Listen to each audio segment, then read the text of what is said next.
Everyone welcome back to my new vlog. ಎಲ್ಲರೂ ಹೇಗಿದ್ದೀರಾ? I hope ನೀವೆಲ್ಲರೂ ತುಂಬಾ ಚೆನ್ನಾಗಿದ್ದೀರಾ ಅಂತ ಹೇಳಿ ಭಾವಿಸ್ತೀನಿ. ಇವತ್ತು ಬೆಳಗ್ಗೆಯಿಂದ ವ್ಲಾಗ್ನ ಶುರು ಮಾಡ್ತಾ ಇದ್ದೀನಿ. ಈ ವ್ಲಾಗ್ ಹೇಗಿರುತ್ತೆ ಏನು ಅಂತ ನೋಡೋಣ. ಇವತ್ತು ರಜಾ ಇದೆ ರಕ್ಷಿಗೆ, ಬಕ್ರೀದ್ ಇದೆ ಅಲ್ವಾ, ಹಾಗಾಗಿ ರಕ್ಷಿಗೆ ರಜಾ ಅವನ ಟ್ಯೂಷನ್ಗೆ ಬಿಟ್ಟು ಬರಬೇಕು. ತಿಂಡಿಗೆ ಮತ್ತು ಗೋಧಿ ದೋಸೆ ಮಾಡೋಣ ಅಂತ ಅಂದ್ಕೊಂಡಿದ್ದೀನಿ.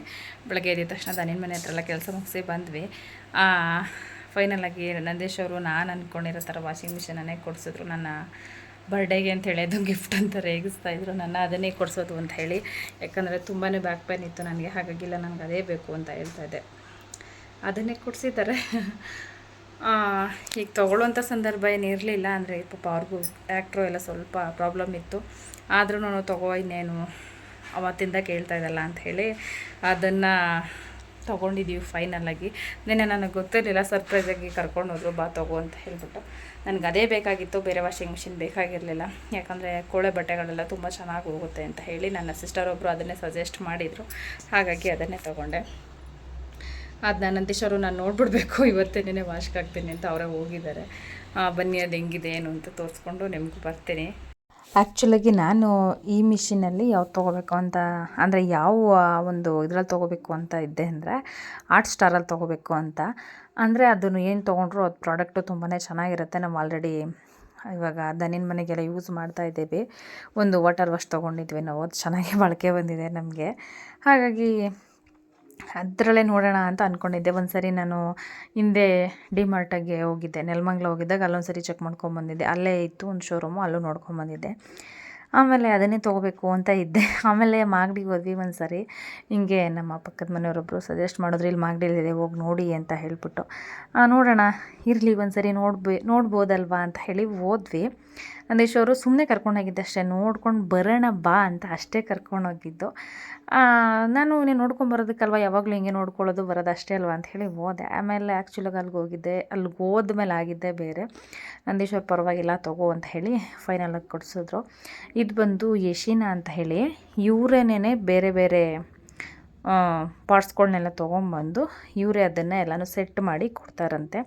ಅವ್ರು ಹೇಳಿದ್ದೇನು ಅಂದರೆ, ಅಕ್ಕ ನೀವು ಎಷ್ಟು ವರ್ಷನಾದರೂ ಯೂಸ್ ಮಾಡಿ, ನಾವು 1 ವರ್ಷ ವ್ಯಾರಂಟಿ ಕೊಡ್ತೀವಿ, 1 ವರ್ಷ 2 ವರ್ಷ ಅಷ್ಟೇನೇನೆ. ಆದರೆ ಏನೇ ಪ್ರಾಬ್ಲಮ್ ಆದರೂ ನಾವು ಹತ್ರದಲ್ಲೇ ಇದ್ದರೆ ಬಂದು ನಿಮಗೆ ಅದನ್ನ ರೆಡಿ ಮಾಡಿ ಕೊಡ್ತೀವಿ. ಯಾಕಂದರೆ ನಾವೇ ಮ್ಯಾನುಫ್ಯಾಕ್ಚರ್ ಎಲ್ಲ ಮಾಡ್ಕೊಡೋದ್ರಿಂದ ನಿಮ್ಗೇನು ತೊಂದರೆ ಇಲ್ಲ ಅಂತ ಅಂದರು. ಆಮೇಲೆ ನನಗೂ ಅನ್ನಿಸ್ತು, ನಾವು ಎಲ್ಲಿಂದನೋ ತೊಗೊಂಬಂದು, ಇವಾಗ ನಾವು ತೊಗೊಬರ್ಬೇಕಂದ್ರೆ ತುಮಕೂರು ಹೋಗಬೇಕಿತ್ತು, ಇಲ್ಲ ನೆಲಮಂಗಲ ಹೋಗಬೇಕಿತ್ತು. ನಾನು ಅಲ್ಲಿಂದ ತೊಗೊಂಬಂದು ಮತ್ತೆ ಇದೇನಾದರೂ ರಿಪೇರಿ ಬಂದರೆ ಇಲ್ಲಿಂದ ಅಲ್ಲಿಗೆ ತೊಗೊಂಡೋಗೋದು, ಇದೆಲ್ಲ ಯಾಕೆ ಬೇಕು? ಇವ್ರು ಹೇಳ್ತಾ ಇರೋದೇ ಸರಿ ಅಲ್ವಾ? ಎಲ್ಲನೂ ಒಂದೇ ಅಕ್ಕ, ಏನೂ ಡಿಫ್ರೆನ್ಸ್ ಇರೋದಿಲ್ಲ. ಆದರೆ ಒಂದೊಂದು ಕಂಪ್ನಿ ಹೆಸರು ಬೇರೆ ಇರುತ್ತೆ ಅದನ್ನೇ ಅಂತ ಹೇಳಿದ್ರು. ಹೋಗ್ರಿ ಬಿಡು ಅಂತ ಹೇಳಿ ಅವ್ರು ಅಷ್ಟೊಂದೆಲ್ಲ ಸಜೆಷನ್ ನನಗೂ ಕೊಟ್ಟರಲ್ವ, ಈ ಥರ ಇದೆ ಯೂಸ್ ಮಾಡಿ ನೋಡಿ ಅಕ್ಕ ಅಂತ ಹೇಳಿದ್ರು. ಒಂದು ಸರಿ ಯೂಸ್ ಮಾಡೋಣ ಅಂತ ಹೇಳಿಬಿಟ್ಟು ಫೈನಲಾಗಿ ವಾಷಿಂಗ್ ಮಿಷಿನ್ನ ತೊಗೊಂಡೆ. ಇದ್ರ ಫುಲ್ಲು ಡೀಟೇಲ್ಸ್ ಬೇಕು ಅಂತ ಹೇಳಿದ್ರೆ ನನಗೆ ಕಮೆಂಟ್ ಮಾಡಿ, ನಾನು ನಿಮಗೆ ರಿಪ್ಲೈ ಮಾಡಿ ಅದು ಎಲ್ಲಿ ಸಿಗುತ್ತೆ ಬೇಗ ಬರೆದ್ರೆ ಟ್ಯೂಷನ್ ಕರ್ಕೊಂಡೋಗೋದಿಲ್ಲ ಅಂದರೆ ಕರ್ಕೊಂಡೋಗಲ್ಲ. ಗೋಧಿ ದೋಸೆ, ಬೆಂಡೆಕಾಯಿ ಪಲ್ಯ ಮತ್ತು ಬೆಣ್ಣೆ. ರಕ್ಷಿನ ಟ್ಯೂಷನ್ಗೆಲ್ಲ ಬಿಟ್ಟು ಬಂದೆ. ಸ್ವಲ್ಪ ಕೆಲಸ ಇದೆ, ಹೊಲ್ದ ಹತ್ರ ಹೋಗಿ ಹಸು ಎಲ್ಲ ಕಟ್ಟಾಕಿ ಎಲ್ಲ ಆಯಿತು. ಮತ್ತು ಮಧ್ಯಾಹ್ನದಲ್ಲೇ ನಾನು ಬ್ಲಾಗ್ನ ಸ್ಟಾರ್ಟ್ ಮಾಡ್ಕೊಂಡಿದ್ದೀನಿ. ಸ್ವಲ್ಪ ಮಾವಿನ ಹಣ್ಣಿದೆ, ಅದನ್ನೆಲ್ಲ ಅಡೆ ಹಾಕಬೇಕು. ಬನ್ನಿ ಫಸ್ಟ್ ಮಾವಿನ ಹಣ್ಣನ್ನು ಅಡೆ ಹಾಕೋಣ. ರಕ್ಷಿಗೆ ಹೆಂಗೂ ರಜಾ ಇತ್ತು, ಇನ್ನೇನಪ್ಪ ಅಂತ ಹೇಳಿ ಹಸು ಎಲ್ಲ ಕಟ್ಟಾಕ್ಬಿಟ್ಟು ಬಂದವು. ಎಲ್ಲ ಕೆಲಸ ಮುಗಿಸಿ ಮಾವಿನ ಹಣ್ಣನ್ನು ನೋಡಿ ನಂದೀಶ್ವರು ಅದನ್ನು ಅಡೆ ಹಾಕಿ ಇಟ್ಟಿರಲಿಲ್ಲ. ಇದು ತುಂಬ ಒಂದು 10-15 ದಿನದ ಹಿಂದಿನ ವ್ಲಾಗ್ ಅಂತಲೇ ಹೇಳ್ಬೋದು. ನಾನು ಬೇರೆ ವ್ಲಾಗ್ನೆಲ್ಲ ಹಾಕಿದ್ದೀನಿ, ಈ ವ್ಲಾಗ್ ಹಾಕೋದು ಮರ್ತೇ ಹೋಗ್ಬಿಟ್ಟಿತ್ತು ನನಗೆ. ಮಾವಿನ ಹಣ್ಣು ತೊಗೊಂಬಂದಿದ್ರು, ಅದನ್ನ ಹಂಗೆ ಹಾಕ್ಬಿಟ್ಟಿದ್ರು, ಸೊನೆ ಎಲ್ಲ ಆರಲಿ ಅಂತೇಳಿ. ಅದನ್ನು ಅಡೆ ಹಾಕಿರಲಿಲ್ಲ, ಅದಕ್ಕೆ ನಾನು ಅಡೆ ಹಾಕ್ತಾಯಿದ್ದೀನಿ. ಇವಾಗಿನ ಜನ್ರೇಷನಲ್ಲಿ ಪೌಡ್ರ್ ಹಾಕೊಂಡು ಮಾಡಿಲ್ಲ ಅಂದರೆ ಯಾವುದೂ, ಪೌಡ್ರ್ ಅಂತೀನಿ, ಕೆಮಿಕಲ್ ಹಾಕಿಲ್ಲ ಅಂದರೆ ಯಾವುದೂ ಹಣ್ಣಾಗೋದಿಲ್ಲ, ಏನೂ ಮಾಡೋದಕ್ಕಾಗಲ್ಲ. ರೈತರಿಗೆ ನಮಗೂ ಗೊತ್ತು ಈ ರೀತಿ ಮಾಡಬಾರ್ದು ಅಂತ. ಆದರೆ ಇವಾಗ ಎಲ್ಲನೂ ಅದಕ್ಕೆ ಅಡ್ಜಸ್ಟ್ ಆದಾಗ ನಾವು ಮಾತ್ರ ಇನ್ನೇನು ಬದಲಾಯಿಸೋದಕ್ಕೆ ಸಾಧ್ಯ ಅಲ್ವಾ? ಎಲ್ಲರೂ ಒಂದನ್ನೇ ಮಾಡಬೇಕಾದ್ರೆ ನಾವು ಮಾತ್ರ ಏನೋ ಅದನ್ನು ಚೇಂಜಸ್ ಮಾಡೋದಕ್ಕಾಗಲ್ಲ. ಎಲ್ಲರೂ ಚೇಂಜಸ್ ಮಾಡಿಕೊಂಡ್ರೆ ನಾವು ಮಾಡ್ಕೋಬೋದು. ಅದು ಇವಾಗ ಹಣ್ಗಳಿಗೂ ಅಡ್ಜಸ್ಟ್ ಆಗಿಬಿಟ್ಟಿದೆ. ಅದಕ್ಕೂ ಏನಾದರೂ ಕೆಮಿಕಲ್ ಹಾಕಿದ್ರೆ ಅಷ್ಟೇನೆ ಹಣ್ಣಾಗೋದಿಲ್ಲ, ಅಂದರೆ ಹಣ್ಣಾಗೋದಿಲ್ಲ. ಅವಾಗೆಲ್ಲ ಹೆಂಗೆ ಮಾವಿನ ಹಣ್ಣು ಅಡೆ ಹಾಕ್ತಾಯಿದ್ರು ಅಂದರೆ, ಹುಲ್ಲಿಗೆಲ್ಲ ಹಾಕಿ ಅಡೆ ಹಾಕಿ ಮಡ್ಗೋರು, ರಾಗಿ ಹುಲ್ಲಿಗೆ ಇಲ್ಲ ಅಂತ ಅಂದರೆ ಭತ್ತದ ಹುಲ್ಲಿಗೆಲ್ಲ ಹಾಕಿ ಪ್ಯಾಕ್ ಮಾಡಿ ನೀಟಾಗಿ ಮಾಡೋರು. ಇವಾಗ ವಿಧಿ ಇಲ್ಲ, ಏನೂ ಮಾಡೋದಕ್ಕಾಗಲ್ಲ. ಅದಕ್ಕೆ ನೀನೇನು ಮಾಡೋದು ಅಂತ ಹೇಳಿ ಪೌಡ್ರನ್ನೆಲ್ಲ ತೊಗೊಂಬಂದು ನಾನೇ ನೆನೆ ಹಾಕ್ತಾಯಿದ್ದೀನಿ. ನಂದೀಶ್ವರಿಗಂತೂ ಹಾಕೋದಕ್ಕೆ ಫ್ರೀನೇ ಇರಲಿಲ್ಲ, ಅದಕ್ಕೆ ನಾನೇ ನೀಟಾಗಿ ಹಣ್ಣುಗಳನ್ನೆಲ್ಲ ಹಾಕ್ತೆ. ನೋಡಿ, ನಾವು ಹೊಡೆಯೋಕ್ಕಷ್ಟರಲ್ಲಿ ಒಂದಿಷ್ಟು ಹಣ್ಣು ಹೋಗ್ಬಿಟ್ಟಿತ್ತು, ಅದಷ್ಟು ವೇಸ್ಟು, ಅದನ್ನು ಬಿಸಾಕಬೇಕು. ಒಂದಷ್ಟು ಹಣ್ಣಾಗಿದೆ, ಇನ್ನೂ ಸ್ವಲ್ಪ ಕೊಡೋರಿದ್ದಾರೆ, ಅವ್ರಿಗೆಲ್ಲರಿಗೂ ಕೊಡಬೇಕು. ಹಾಗಾಗಿ ಏನಪ್ಪ ಅಷ್ಟನ್ನಾದರೂ ಕೊಡೋರ್ಗಾದರೂ ಆಗಲಿ ಅಂತ ಹೇಳಿಬಿಟ್ಟು ಮಾವಿನ ಹಣ್ಣನ್ನೆಲ್ಲ ಅಡೆ ಹಾಕಿ ಇವಾಗ ಹೊಲ್ದ ಹತ್ರ ಹೋಗ್ತಾಯಿದ್ದೀವಿ. ಯಾವುದು ಅರ್ಧದನ ಇಷ್ಟು ಚೆನ್ನಾಗಿ ಹುಲ್ ಕಟ್ಬಿಟ್ಟಿದ್ಯಾ? ಹಿಂಗಲ್ಲ ಮಗನೇ, ಹುಲ್ಲೆಲ್ಲ ವೇಸ್ಟ್ ಮಾಡ್ತಿ ಚಿನ್ನಿ ನೀನು. ಅಪ್ಪ ಬಂದರೆ ಬೈತದೆ ಗ್ಯಾರಂಟಿ. ಏನು ನೋಡ್ಬೇಕು ಹೇಳ್ಬಿಡು. ಬಸ್ಸು ಹೊಡ್ಕೊಂಡೋಗೋಣ ಅಂತ ಬಂದಿದ್ದೀವಿ. ರಕ್ಷಿದ್ ನೋಡಿ ತಲಾರಟೆ. ನಡಿಯೋ, ಅಪ್ಪನ ಗಾಡಿ ಬೇರೆ ಪಂಚರ್ ಆಗ್ಬಿಟ್ಟದಂತ ತಿರ್ಗಾ. ಹಾಂ ನಿಜ, ನಡಿ ಹೋಗೋಣ.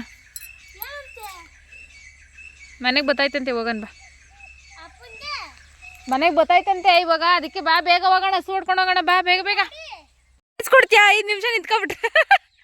ಪಾಪ ರಕ್ಷಿ ಅಷ್ಟೆಲ್ಲ ಹೊಡ್ಕೊಡ್ತಾವನೆ ನನಗೆ. ನಾನು ಹೊಡ್ಕೊಂಡು ಮುಂದೆ ಬಂದೆ, ಅವನು ಹಿಡ್ಕೊಂಡು ಅವನು ಮುಂದೆ ಹೊಟ್ಟೋಗ್ಬಿಡ್ತದೆ ಅಂತ. ಅದಕ್ಕೆ ಹೇಳ್ತಾವನು, ನೀನು 5 ನಿಮಿಷ ಸುಮ್ಮನೆ ನಿಂತ್ಕೊಬಿಟ್ರೆ ನಿನ್ಗೆ ಪ್ರೈಸ್ ಕೊಡ್ತೀನಿ ಅಂತ. ನೀನೇ ನಿಂತ್ಕೊಳ್ಳಲ್ಲ, ಬುದ್ಧಿ ಇರೋನು. ಬೇಗ ಹೊಡ್ಕೊಬಂದು ಕೊಡೋದಂದು ಹಿಡ್ಕೊಬಂದು ಕೊಡು. ಆಯ್ತು ಬರೋಗಪ್ಪ.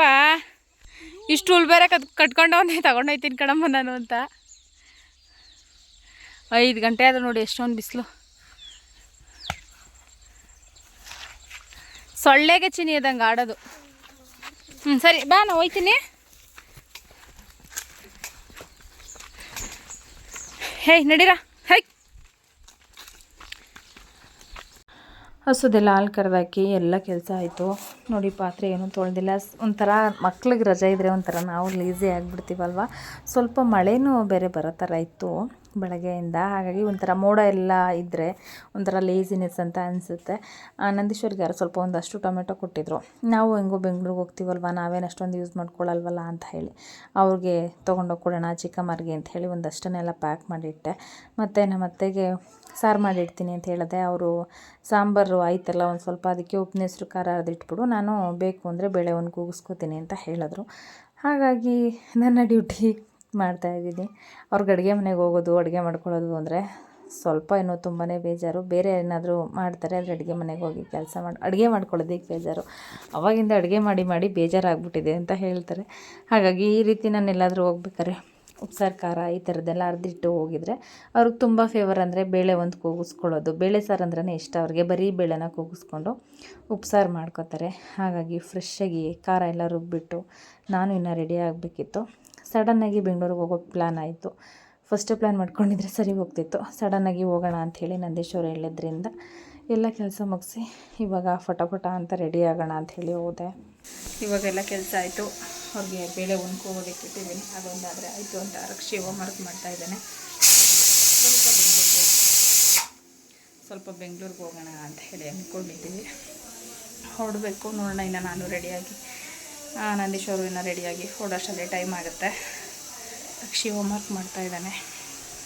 ಆಲ್ರೆಡಿ ಸ್ನಾನ ಎಲ್ಲ ಮಾಡಿಕೊಂಡು ರೆಡಿಯಾಗಿ ಸ್ವಲ್ಪ ಹೋಮ್ವರ್ಕ್ ಇತ್ತು, ಮತ್ತು ಈ ಬ್ಯಾಗ್ ಎಲ್ಲ ತೊಗೊಂಡೋಗೋದಕ್ಕಾಗಲ್ಲ ಅಂತ ಹೇಳಿದೆ. ಅದಕ್ಕೆ ರಕ್ಷಿ ಎಲ್ಲ ಹೋಮ್ವರ್ಕ್ ಮಾಡ್ತಾಯಿದ್ದಾನೆ. ಇವಾಗ ನಾನು ರೆಡಿ ಆಗೋದಕ್ಕೆ ಹೋಗಬೇಕು. ಇನ್ನೆಷ್ಟಾಯ್ತಪ್ಪ? ನೀಟಾಗಿ ಬರೀ. ಹ್ಯಾಂಡ್ ರೈಟಿಂಗ್ ಚೆನ್ನಾಗಿಲ್ಲ, ಗಬ್ಬು. ಇನ್ನೂ ನೀಟಾಗಿರಬೇಕು. ಬರ್ದು ಮುಗಿಸ್ಬಿಟ್ಟು ನೀನು ರೆಡಿಯಾಗು, ನಾನು ಅಷ್ಟು ಸ್ನಾನ ಮಾಡ್ಕೊಬರ್ತೀನಿ. ಆಯಿತು.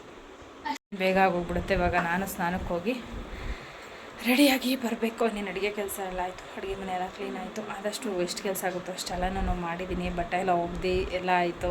ಹೆಂಗೋ ನಂದೀಶ್ವರ ಮಿಷಿನ್ ತಂದು ಕೊಟ್ಟರಲ್ಲ, ಸ್ವಲ್ಪ ನನಗೆ ಫ್ರೀ ಆಯಿತು. ಬಟ್ಟೆ ಎಲ್ಲ ಅದರಲ್ಲೇ ವಾಶ್ ಮಾಡಿ ಒಣಗಾಕಿ ಎತ್ತಿಟ್ಟಿದ್ದು ಆಯಿತು. ತುಂಬಾ ಒಳ್ಳೆ ರಿಸಲ್ಟ್ ಬಂದಿದೆ ನನಗಂತನೂ. ಮಾಗಡಿ ಅಕ್ಕಪಕ್ಕ ಯಾರಾದರೂ ಇದ್ದರೆ ಹೋಗಲ್ಲಿ ತೊಗೋಬೋದು. ನಿಮಗೆ ಅದು ಅಡ್ರೆಸ್ ಎಲ್ಲ ಬೇಕು ಅಂತ ಹೇಳಿದ್ರೆ ನನಗೆ ಕಮೆಂಟ್ ಮಾಡಿ, ನಾನು ನಿಮಗೆ ಅದು ಡೀಟೇಲ್ಸ್ನೆಲ್ಲ ಹೇಳ್ತೀನಿ. ತುಂಬ ಅಂದರೆ ತುಂಬಾ ಕ್ವಾಲಿಟಿನೂ ಚೆನ್ನಾಗಿದೆ. ಕೆಲವೊಂದನ್ನು ನಾವು ಯೂಸ್ ಮಾಡಾದ್ಮೇಲೆ ರಿವ್ಯೂ ಕೊಡಬೇಕು. ಹಾಗೆ ರಿವ್ಯೂ ಕೊಡೋದಕ್ಕಾಗಲ್ಲ ಅಲ್ವ. ಇದು ಯಾವುದೇ ರೀತಿ ಪ್ರಮೋಷನ್ ವಿಡಿಯೋ ಎಲ್ಲ ನಾವೇ ದುಡ್ಡು ಕೊಟ್ಟು ತೊಗೊಂಡು ಬಂದಿರುವಂಥದ್ದು ಇದು.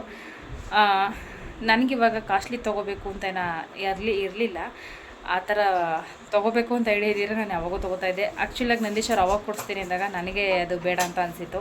ಇವಾಗ ನನಗೆ ಬ್ಯಾಕ್ ಪೈನ್ ಇರೋದ್ರಿಂದ ಅಷ್ಟೇ ಬೇಕು ಅಂತ ತುಂಬ ದಿನದಿಂದ ಕೇಳ್ತಾ ಇದ್ದೆ. ಹಾಗಾಗಿ ನನ್ನ ಬರ್ಡೇ ದಿನನೇ ಕೊಡಿಸಿದ್ದಾರೆ, ತೊಗೊಂಡು ಬಂದಿದ್ದೀವಿ. ಕೆಲವೊಂದನ್ನು ನಾವು ಯೂಸ್ ಮಾಡಿ ಆಮೇಲೆ ನಿಮಗೆ ರಿವ್ಯೂನ ಕೊಡಬೇಕು. ತುಂಬ ಅಂದರೆ ತುಂಬ ಚೆನ್ನಾಗಿದೆ, ಕ್ವಾಲಿಟಿನೂ ಚೆನ್ನಾಗಿದೆ. ಮತ್ತು ನಾನು ತುಂಬ ಕೊಳೆ ಆಗಿರೋದು ಹಾಕಿದೆ. ನಂದೀಶ್ ಅವರು ಶರ್ಟ್ ಅಂತೂ ಟ್ಯಾಕ್ಟ್ರಿ ಇರೋದ್ರಿಂದ ರೋಟ್ರಿ ಹೊಡೆದು ಬಂದಿದ್ರಲ್ಲ, ಅದು ತುಂಬ ಅಂದರೆ ತುಂಬಾ ಮಣ್ಣು ಥರನೇ ಆಗ್ಬಿಟ್ಟಿತ್ತು. ವೈಟ್ ಕಲರ್ ಶರ್ಟು ತುಂಬ ಚೆನ್ನಾಗಿ ಕೊಳೆ ಹೋಗಿದೆ. ಅದ್ರ ಫುಲ್ಲು ಡೀಟೇಲಾಗಿ ವೀಡಿಯೋ ಮಾಡ್ತೀನಿ. ಬೆಳಗ್ಗೆ ಅರ್ಜೆಂಟಲ್ಲಿ ಇದ್ದೆ, ಹಾಗಾಗಿ ಮಾಡೋದಕ್ಕಾಗಲಿಲ್ಲ. ನಾನು ತಿಂಡಿ ಮಾಡ್ತಾಯಿದ್ದೆ, ಅಷ್ಟರಲ್ಲಿ ಅತ್ತೆ ತೊಗೊಂಡೋಗಿ ಒಣಗಾಕ್ಬಿಟ್ಟಿದ್ರು, ಹಾಗಾಗಿ ತೋರಿಸೋದಕ್ಕಾಗಲಿಲ್ಲ. ನೆಕ್ಸ್ಟ್ ಟೈಮ್ ನಾನು ನಿಮ್ಗೆ ಅದ್ರ ಫುಲ್ಲು ರಿವ್ಯೂನ ಕೊಡ್ತೀನಿ, ಅಂದರೆ ಫುಲ್ಲು ನೀಟಾಗಿ ನಿಮ್ಮ ಎದುರುಗಡೆನೇ ತೋರಿಸ್ತೀನಿ, ಆಯಿತಾ? ಇವಾಗ ಬನ್ನಿ ಫ್ರೆಶ್ ಅಪ್ ಆಗಿ ಬರೋಣ. ಬಂದು ಹಸು ಎಲ್ಲ ಕಟ್ಟಾಕಿ ಮೇವೆಲ್ಲ ಕತ್ತರಿಸಿ ಎಲ್ಲ ಕೆಲಸ ಆಯಿತು. ಇವಾಗ ರೆಡಿಯಾಗಿ ಹೊರಡಬೇಕು ಅಷ್ಟೇನೇನೆ.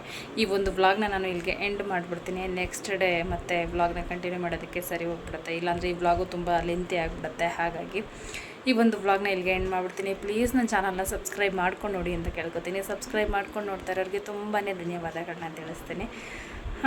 ಈ ವಿಡಿಯೋನ ನಿಮ್ಮ ಫ್ರೆಂಡ್ಸ್ ಆ್ಯಂಡ್ ಫ್ಯಾಮಿಲಿ ಜೊತೆಗೆ ಶೇರ್ ಮಾಡ್ಕೊಳ್ಳಿ. ಈ ಒಂದು ವ್ಲಾಗ್ನ ಇಲ್ಲಿಗೆ ಎಂಡ್ ಮಾಡಿಬಿಡೋಣ. ನೆಕ್ಸ್ಟ್ ಡೇ ಒಂದು ಸ್ಪೆಷಲ್ ವ್ಲಾಗ್. ನನಗೆ ತುಂಬ ಫೇವರು. ಈಗ ಹೋಗ್ತಾ ಇದ್ದೀನಲ್ಲ ಅವ್ರ ಮನೆ, ಎಲ್ಲಿಗೆ ಹೋಗ್ತಾ ಇರೋದು, ಯಾರ ಮನೆ, ಏನು ಅಂತ ಹೇಳಿ ನಾನು ನೆಕ್ಸ್ಟ್ ವ್ಲಾಗಲ್ಲಿ ಹೇಳ್ತೀನಿ. See in the next vlog. Love you all. Bye bye.